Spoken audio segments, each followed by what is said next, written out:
Good morning, everyone. It's Tamara Sweeney from Love Dominates. Today is April 18th, 2021. And the video today is going to be about the abusive alienator versus the loving, targeted, erased, rejected parent. So I want to go over, or maybe I should say it this way, the loving parent's consciousness versus the abusive, manipulated parent's consciousness. I think that sounds better. So the loving parent's consciousness wants to be able to co-parent, to have harmony, to have peace, joy, love, versus the abusive alienator, where they seem to want to manipulate, control, lie, destroy, create chaos, havoc. They cause intentional suffering to others and dominance over everything and everyone. So this is why we have difficulties with fixing the behaviors of an alienator, or why there is no resolution for severe parental alienation. Because this consciousness between the two parents, the loving parent and the parent that wants to destroy, the alienator, are on two different wavelengths. We think on two different conscious levels or dimensions, however you want to say it. So, in saying that, let's think of what our children went through and how they grew up.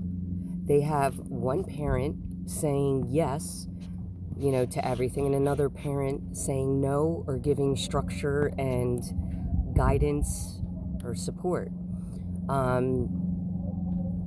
One parent promotes love, health, and safety, and the other parent promotes hatred, unhealthy environments, and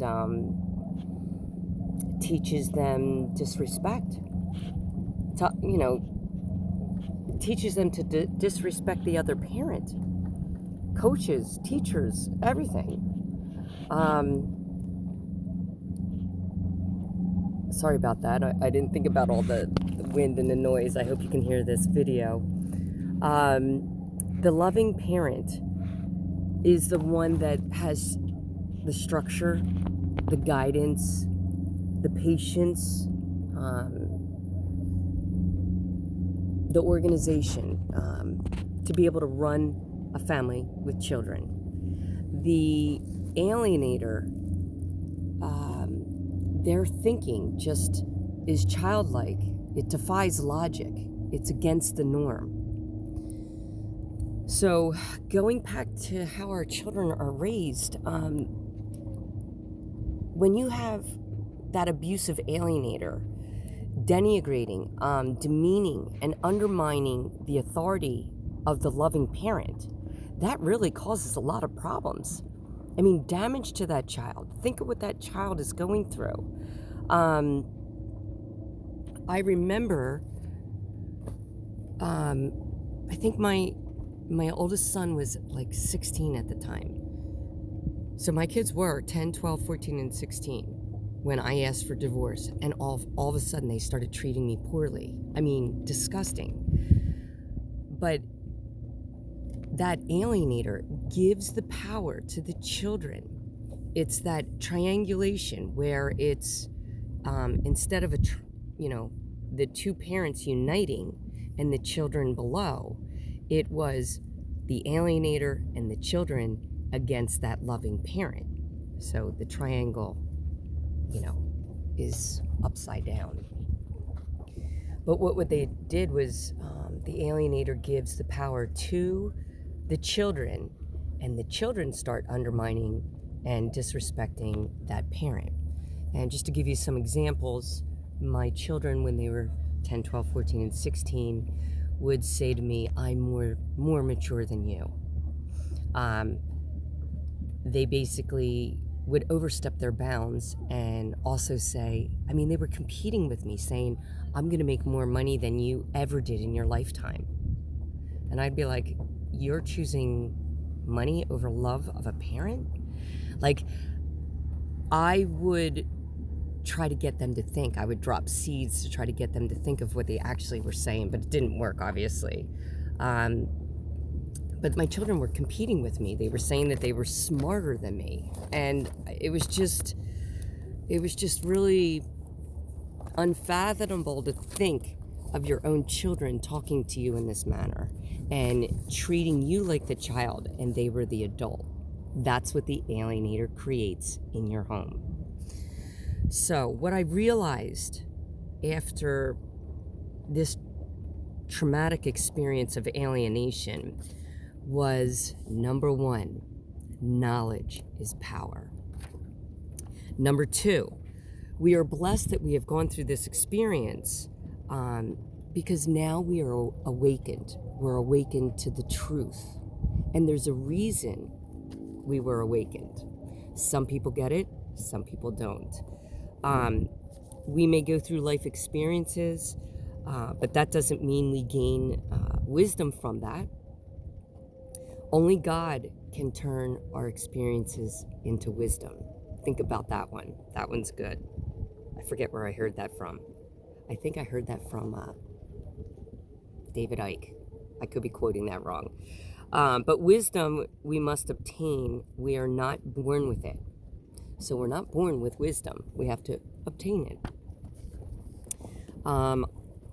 This is one thing I always do.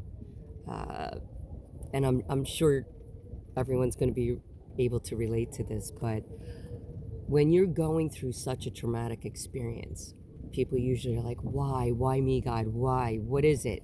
What is the lesson that I need to learn out of this? Because this is crazy. So that's what I would do. I would ask God, what is it, God? What lesson am I learning from this, quote, setback? We have to question how this experience can help us grow in our spiritual journey and how we can help others with the negative and the positive experiences that we've learned. Remember, this one's from Dwayne Dyer. Remember, we are not human beings having spiritual experiences. We are spiritual beings having a human experience. That's huge. That's a big difference. So today's video was just quick, short, and I wanted to get across the conscious thinking of this abusive alienator versus the loving, rejected, erased parent. Okay, I hope this helps. Please go to my website, www.lovedominates.com. Subscribe to our YouTube channel. We're all over social media. I really despise social media. I really do. And I'm still on Facebook, but eventually I'll do the jump into these other avenues, but I'm waiting for this cyber war to end and try to jump on whatever's new and up and coming. I just really want to do one platform. Anyway, please like and share, comment, subscribe to our YouTube channel, and I just want to thank you guys for all your support. I am going to continue these videos with my life's journey because I have big plans. It's always the unknown going into your spiritual journey, but that's what the fun of it is, going into the unknown. So you either have guts to do it or you don't. All right. Always choose love over hate and compassion over judgment. And God bless. Love y'all.